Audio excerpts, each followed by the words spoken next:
So, beginner's guide where to start working online. So, very exciting na topic, super helpful para mas mapaspas ang progress mayo, mas stress-free, o of course, mas dali ma-increase ang pay mayo. So, taganta ka mo ng example path of example companies. So, i-discuss ta ang entry points, ang hiring process, what to expect, o ang mga agencies. So, very important na ma-familiarize na kamo sini doon pa lamang. For example, ang typical na path is mag-start sa upwork.com or onlinejobs.ph. Ang mahitabo sa good, if ever gusto mo mag-move sa mga staffing or mga premium recruitment companies, which is amoy ka recommended actually for long-term stability. If ma-focus ka mo, for example, puro lang ka mo ga Upwork, mga microtasks, is maglisod na ka mo pag-move sa mga full-time, sa mga premium recruitment.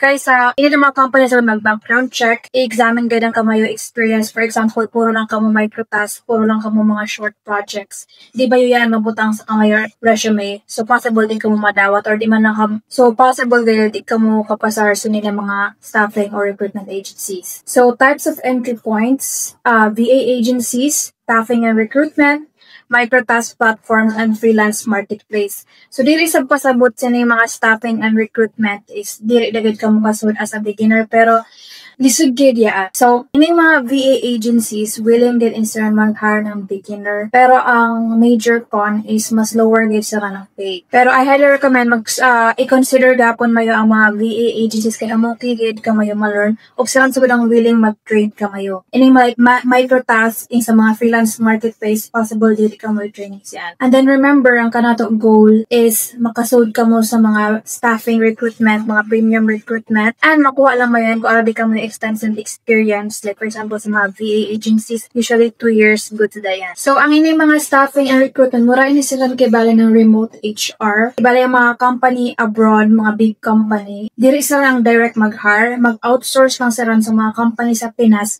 para amin mo ng HR na ran sa Pinas. So, ining microtask is gig work ini, like very short projects. Personally, di ko ini recommend na focusan mayo kay diyan like efficient use ng kamayo time. Pero syempre, if like gusto mo yan ng more income, pwede sa gayad sa microtask platforms. So, ining freelance marketplaces combo ini sira na rin nga niya mo kay project-based, mga short gig work, short long-term. So, aron nga nitanan sa mga freelance platforms. So, ini sa VA agencies, very common. Typical customer service, admin, mga social media assistant, mga data entry, mga reports, calendar management.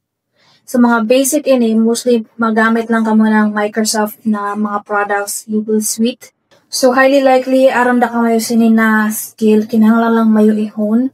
Kaya hamok agencies na, for example, like simple na secretary work lang, kung gano'n itong mga executive na more on mag-assist ka mo sa mga C-level, sa mga higher up sa gawas. Pero okay ra na start, nakatigam ka mo, maghimo lang ka mo ng portfolio. For example, pagkita mayo na tigam ka mo maghimo ng mga PowerPoint presentation, pastarean, aron da ready ra ang notes na mag-present, kibali ang client mo ang mag-present, ready ra tanan. Tapos aron da tigam ka mo mag-organize ng tanan calendar, o maybe ginagmay ng graphic work sa Canva, kay marang or kinahanglan ng banner. So, mga singod siyan, dali ira mayayan ma-learn o kamayan usual sa mga VA agencies.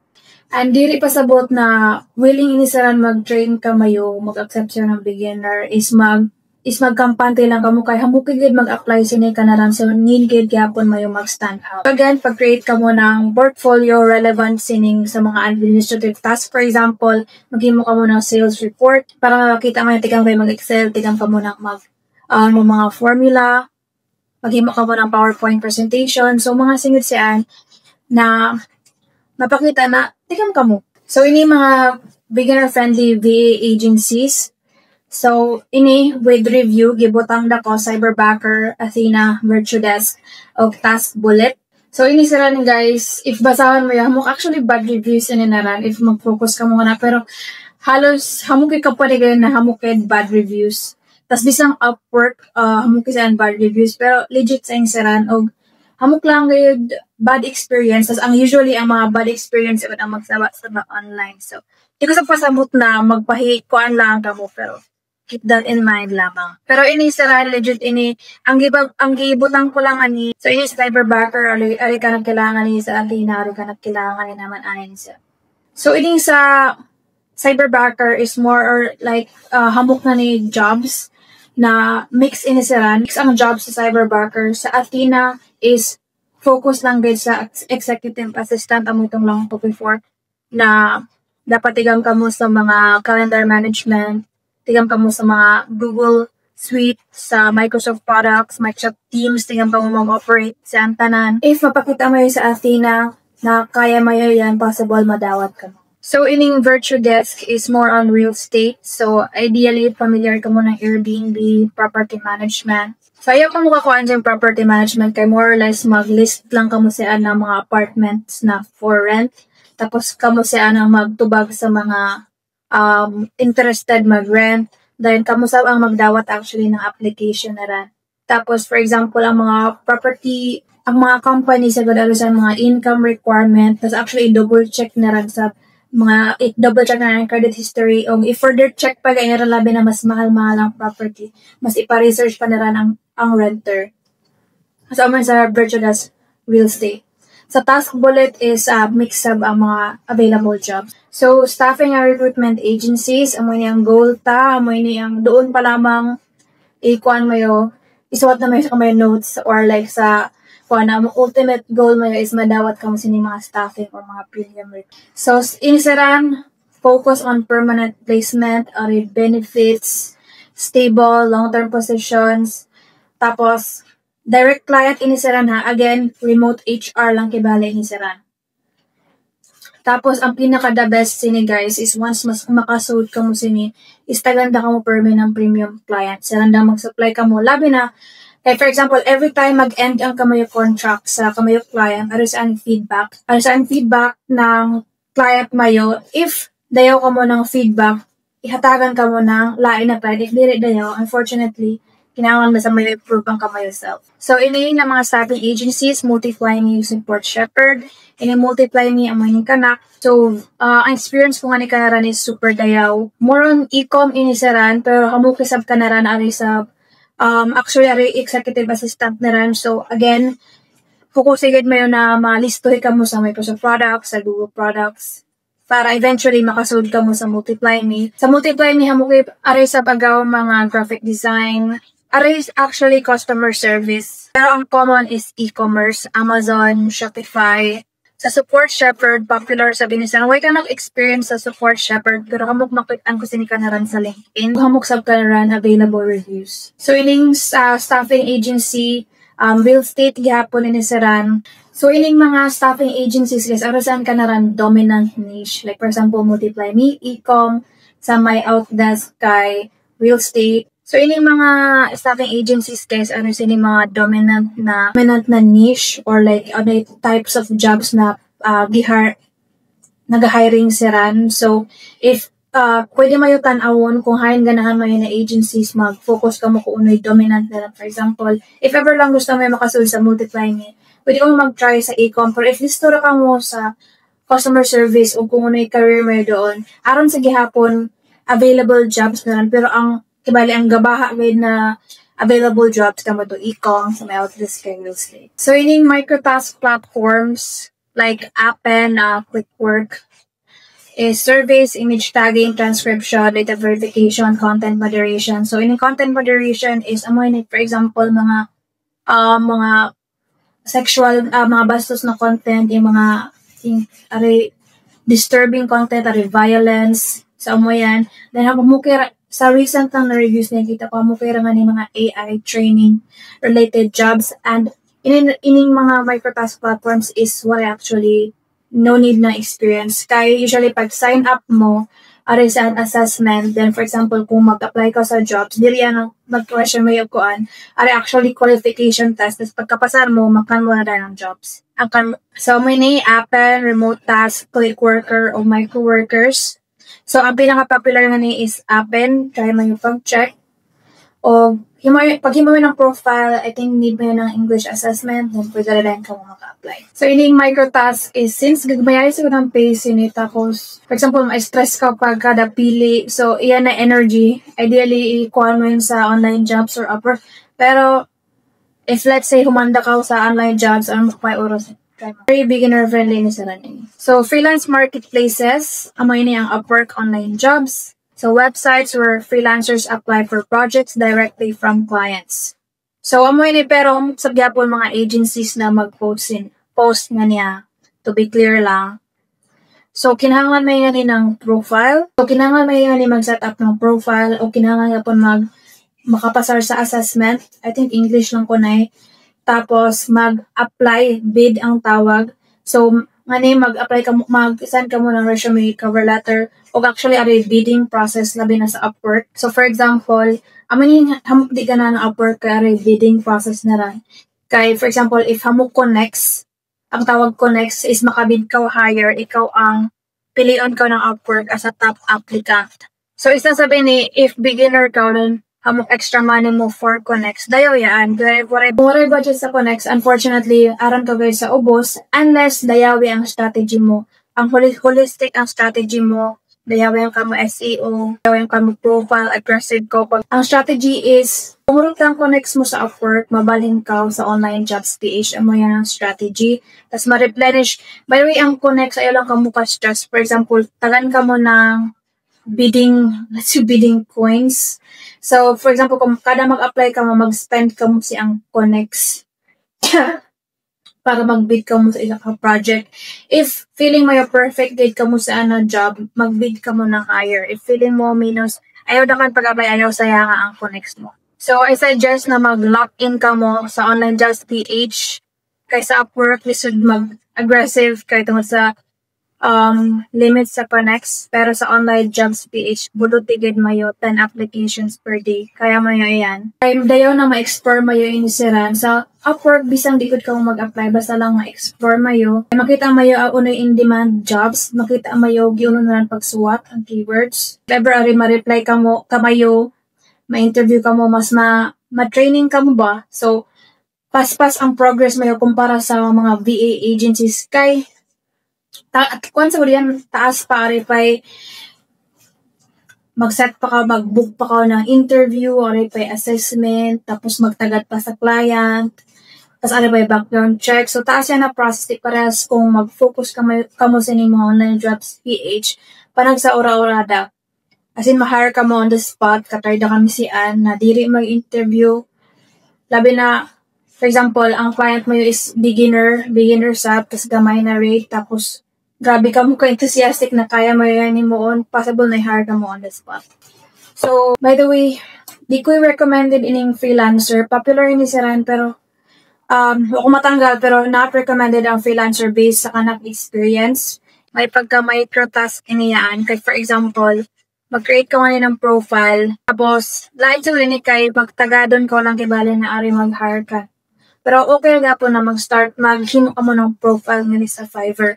So, ang sikat na job sa Fiverr actually kay mga creative work. For example, logo designer ka, tapos mag-charge ka ng $5 lang for a logo. And in Fiverr, kung i-rate ko ang microtask, ibali Appen versus Fiverr, mas para ini siran na di ko kada yung recommended. Pero okay nga po na mag-create ka mo ng profile sa Fiverr kay pangdugang pangdugang income. Kaya sa Fiverr, sa di ka ka-apply, magtagadon ko lang kibali na rin mag-hire ka mo. So, amo yun isa sa major drawback ng Fiverr. Kinahanglan na listo ikaw mag-create ka kibali ng ibalik yung mga self mo nga to kibali.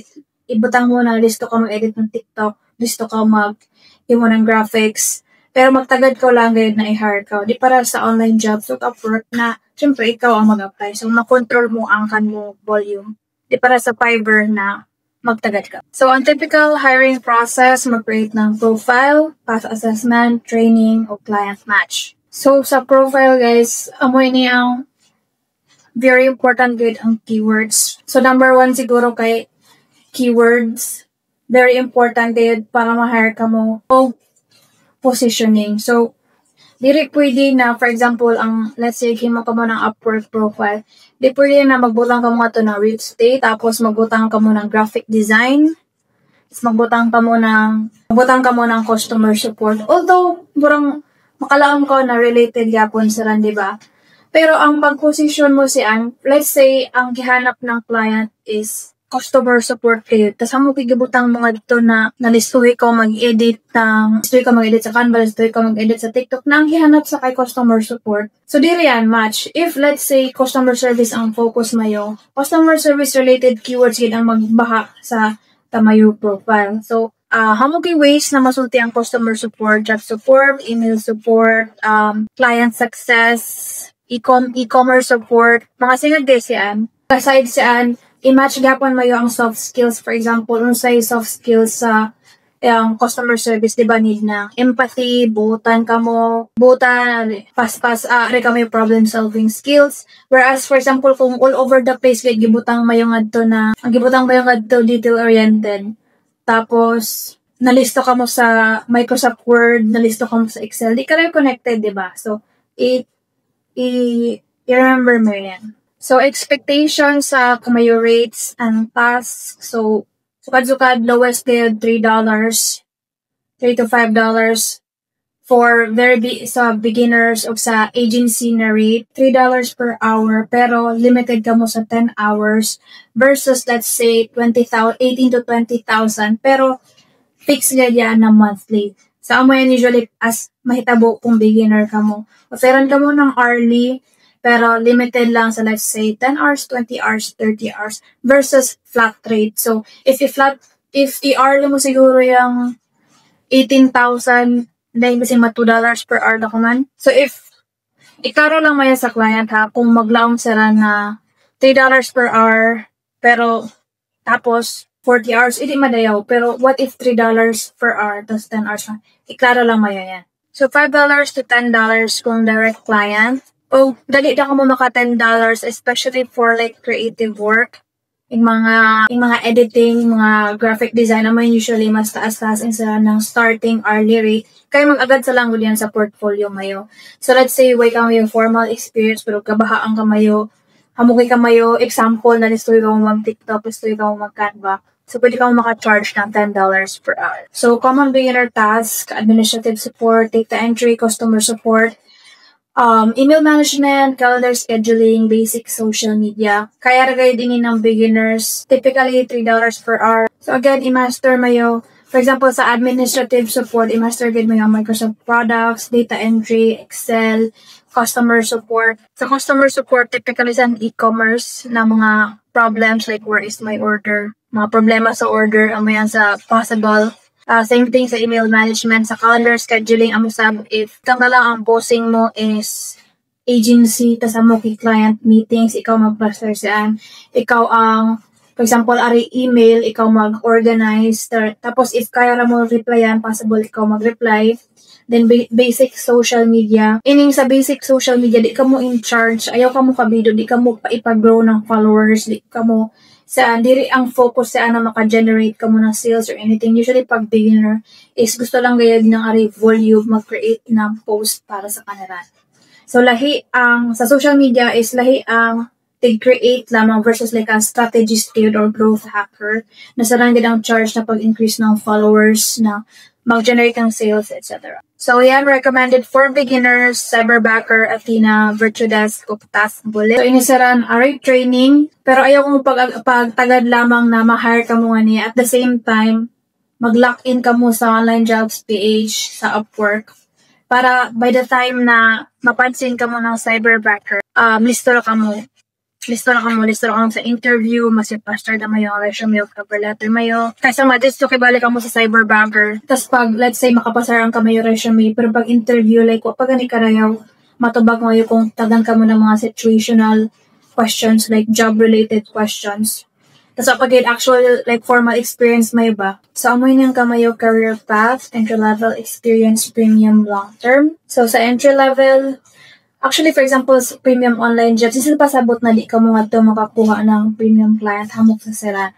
Pero may tabo sa good kung sa Upwork, is why sa good ka na, ba, ari contract pero waray ka nga kasulatan gani di para sa mga premium staffing sa good kay ang client is ari gid kontrata sa staffing usually 1 year. So di saran basta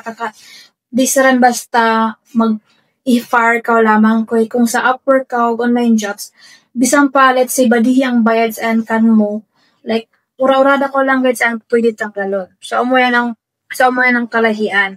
So ini sa pinaka-highest sa long term amo ito gi-recommend ko ang staffing o recruitment kay silang gid combination gid yan ng premium o long term. So amo yan ang goal ta. So key takeaways, VA agencies, best starting point for beginners. So array training and support. So sa microtask, may pagka side hustle mga pang snacks lang ini na bayad. So in low barrier to entry meaning dali iragay ka mo mahar pero amin lagi tugod mayay lang gayud ang income tas kahasiyaan ang oras.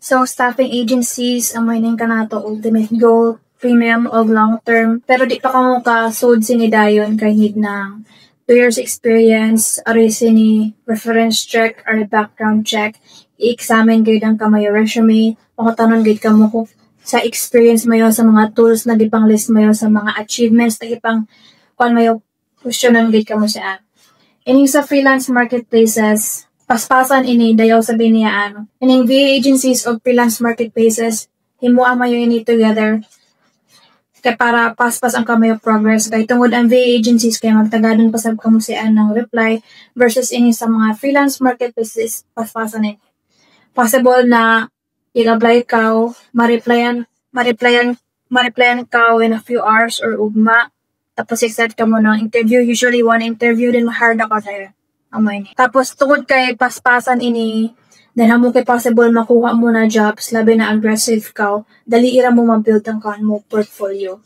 So dali ira ka ma-hire sa VA agencies, dali ira ka ma-hire sa staffing agencies after mo ma-build ang kan mo profile of portfolio sini na mga marketplaces. Tama ito your career progression, start small, gain skills and move up. So dapat ready ka mayo plan, ready ka mayo goal para mag-guide ang kamayo actions. Kaya let's say, wa ka mo ma-aware sa mga premium staffing agencies din gabulot lang guide sa kamo sa Upwork of online just permi lang gid kamo gahanap ng client para if you focus ka mo if kasaya da kamo na amo ayan ang goal mayo so sa 2 years pa lang you build na mayo ang kamayo profile you build na kamo yung experience or di kamo reference etc. mahar da kamo then more or less mas stress free da kamo already kamo your stable career. Sa may to, choose your entry point, prepare your application, resume, profile, cover letter, portfolio, assessment. So, hamuki ka mayo i-prepare. Then, apply to multiple options. Hamuki options mayo, guys. So, amo ra ito. Thank you. Hopefully, area katonan mayo.